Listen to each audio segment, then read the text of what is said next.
The Dead Sea Scrolls are often introduced as one of the greatest archaeological discoveries of the modern age. That is true, but it is also not enough. Because the scrolls are more than a discovery. They are an argument that never ended. They are fragments of scripture, community rules, apocalyptic visions, biblical copies, mysterious commentaries, and one copper document that reads more like a treasure map than a religious text. They came out of desert caves near the Dead Sea, but almost every question surrounding them still feels unsettled. Who wrote them? Why were they hidden? What do they change? And why did access to them become so controversial that scholars began speaking about the scrolls almost the way conspiracy hunters speak about sealed archives? The story begins with a scene that sounds almost too perfect to be real. In the late 1940s, near Qumran, a Bedouin shepherd searching for a stray animal is said to have thrown a stone into a cave and heard pottery break. When people finally entered, they found jars and ancient scrolls, some wrapped in linen, some damaged by time, dryness, and neglect. The image is unforgettable: a silent cave, sealed darkness, and texts that had waited nearly 2,000 years to be seen again. It is exactly the kind of beginning that turns scholarship into legend. But the scrolls were never just one cave and never just one text. Over time, multiple caves around Qumran yielded hundreds of manuscripts and thousands of fragments. Some were nearly intact. Many were broken into pieces so small that reconstructing them became an intellectual puzzle stretching across decades. The finds included copies of books that later became part of the Hebrew Bible, texts that did not become canonical, legal writings, hymns, sectarian rules, war texts, commentaries, calendars, and documents that offered a rare look into the diversity of Jewish thought in the Second Temple period. That alone would have guaranteed their importance. Before the Dead Sea Scrolls, our oldest substantial Hebrew biblical manuscripts were much later than the age in which these Qumran texts were copied. Suddenly scholars had access to witnesses far closer to antiquity. The scrolls did not simply confirm one clean and frozen version of the biblical text. Instead, they showed variation, development, and a living textual world. Some passages matched later traditions closely. Others revealed differences in wording, order, or emphasis. For believers, historians, and textual critics alike, that was electrifying. The scrolls suggested that sacred texts had histories, and that those histories were more complex than many had imagined. This is one reason the Dead Sea Scrolls still divide historians. People do not only argue about what the scrolls say. They argue about what kind of world the scrolls reveal. Do they primarily confirm continuity? Do they reveal fluidity? Do they illuminate early Christianity indirectly?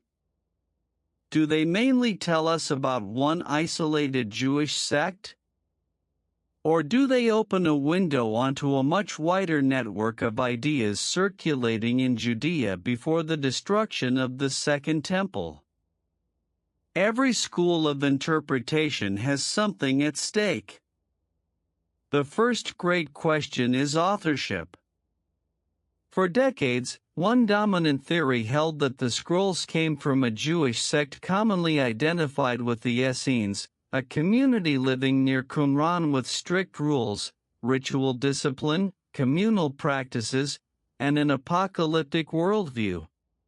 and yet it never stayed solved.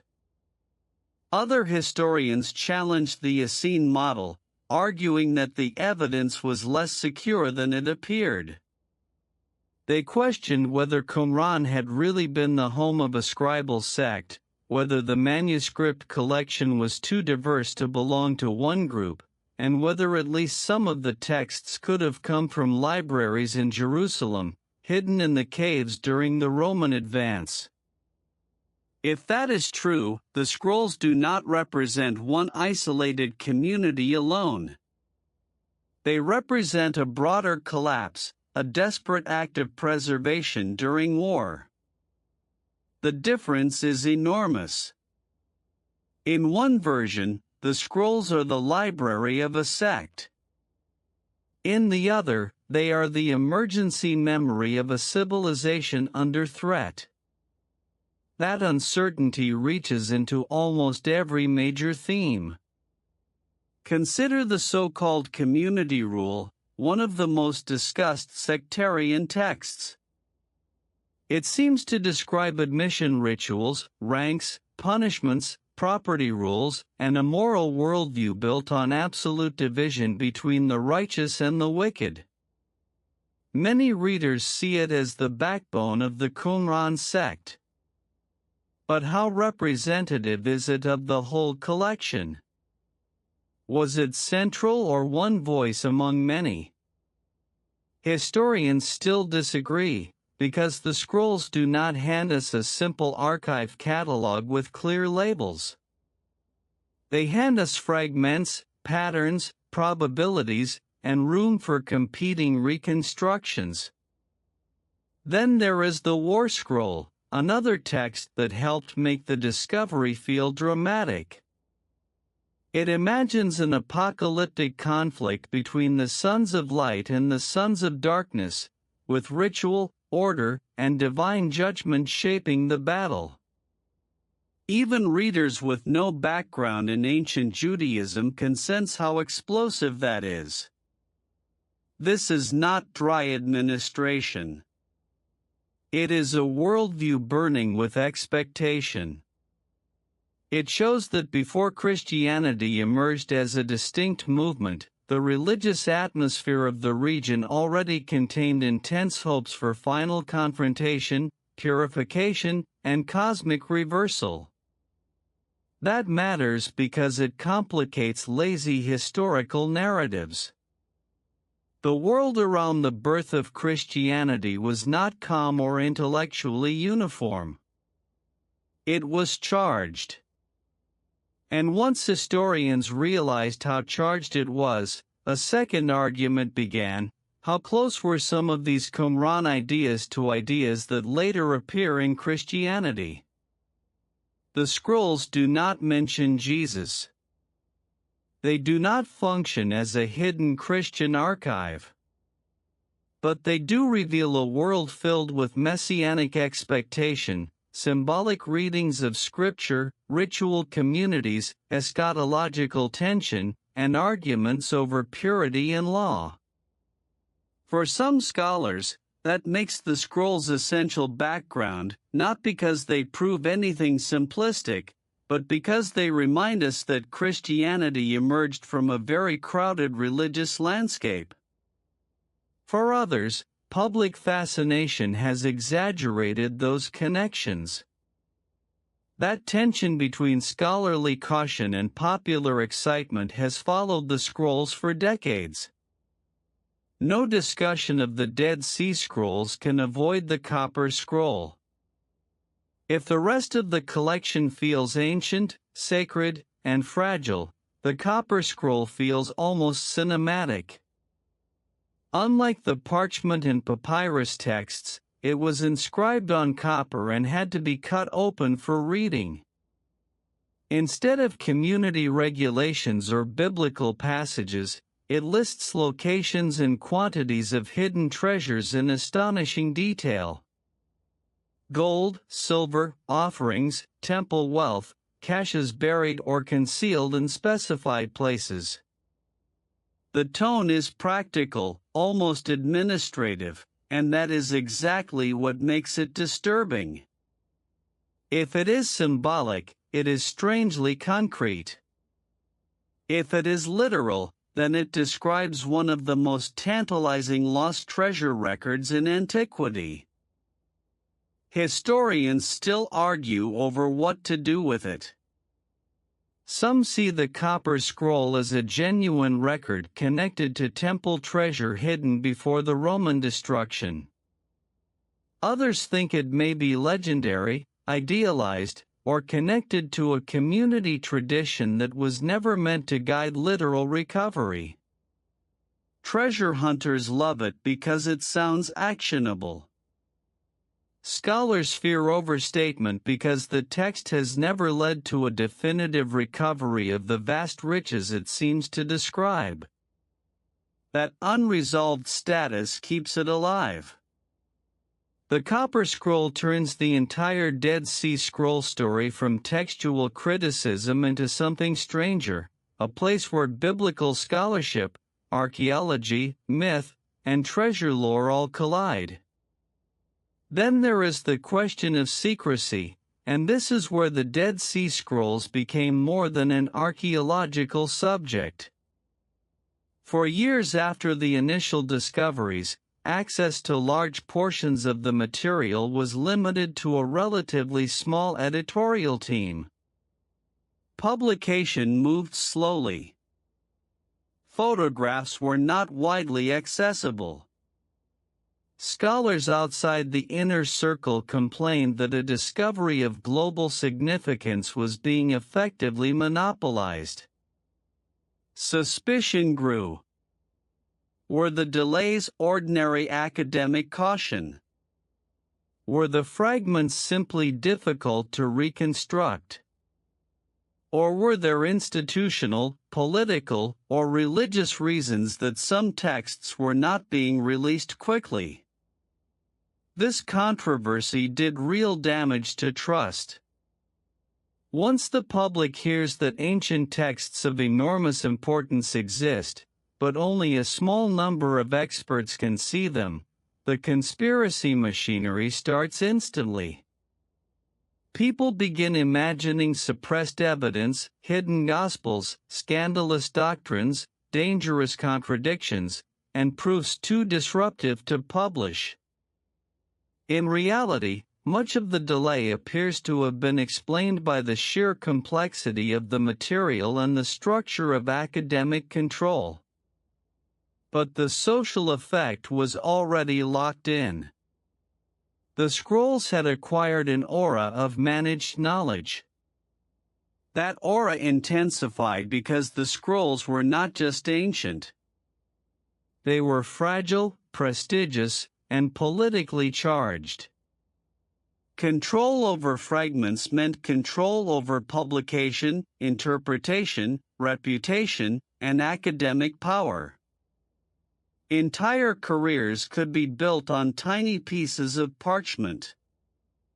In that environment, rivalry was inevitable. The story of the Dead Sea Scrolls became a story about scholars as much as scribes, about who gets to name the meaning of a text once it enters modern hands. Modern forgery controversies added yet another layer. In recent years, some fragments acquired by institutions outside the main Qumran corpus were later judged likely to be modern fakes. That did not discredit the original Dead Sea Scrolls collection, which remains one of the great authenticated discoveries of ancient history. But it reminded the public of something uncomfortable. Whenever an ancient text becomes world famous, money, prestige, and ideology gather around it. And where those forces gather, forgery follows. That makes careful scholarship even more important, but it also makes public trust harder to maintain. Another reason historians still fight over the scrolls is that they resist clean ownership. Are they primarily a Jewish heritage discovery? A global heritage discovery? a site bound up with the history of the modern Middle East. A textual treasure claimed through archaeology, religion, national memory, museum politics, and international scholarship all at once. The scrolls exist at the intersection of ancient history and modern conflict. That means every argument about custody, display, interpretation, and identity can become politically charged. Yet beneath all of this argument sits a simpler and more haunting fact. The Dead Sea Scrolls preserved voices that were never supposed to survive this way. Communities vanish. Temples burn. Empires advance. Languages shift. Libraries are scattered. Usually history leaves behind summaries written by the winners or later interpreters. But the scrolls feel different because they bring us closer to internal voices, internal anxieties, internal discipline, and internal hope. They do not remove the need for interpretation, but they narrow the distance. That is why people speak about them with such intensity. They feel intimate. And intimacy changes the stakes. If the scrolls were only another set of ruins, they would matter to specialists. But because they touch scripture, identity, origins, and the religious atmosphere of late Second Temple Judaism, they matter to everyone who wonders how traditions form. They force us to think about the difference between sacred text and textual history. They force us to ask how communities decide what belongs inside Revelation and what remains outside it. They force us to admit that the ancient world was not built from one single voice descending intact into the present. It was built from contest, copying, memory, and selection. So why do the Dead Sea Scrolls still divide historians? Because they sit at the exact point where evidence becomes meaning. The fragments themselves are real. The caves are real. The age of the manuscripts is real. But the story those fragments tell is still incomplete. They can be used to support broader models or narrower ones, radical claims or cautious ones, sectarian readings or civilizational readings. Each new reconstruction clarifies one part of the puzzle and throws another part into shadow. That is what makes the scrolls feel dark in the Shadow Archive sense. Not dark because they are evil, but dark because they illuminate the edges of what we still do not know. A shepherd's stone, a broken jar, a cave in the desert, and suddenly the last 2,000 years of textual certainty feel more fragile. A copper inventory hints at buried wealth no one can confidently recover. Publication delays create suspicion. Sectarian rules suggest a community obsessed with purity and final judgment. And every answer opens another question. Maybe that is the real legacy of the Dead Sea Scrolls. They did not simply give us lost texts. They gave us a better picture of how unstable the past really is. They showed that the religious world before the destruction of the Second Temple was crowded, disputed, imaginative, and alive.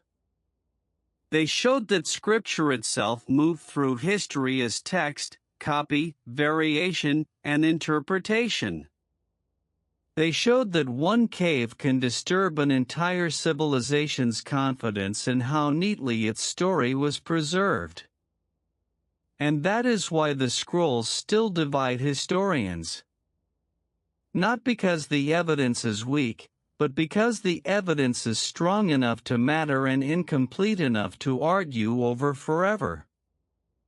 Subscribe to Shadow Archive for more dark history documentaries.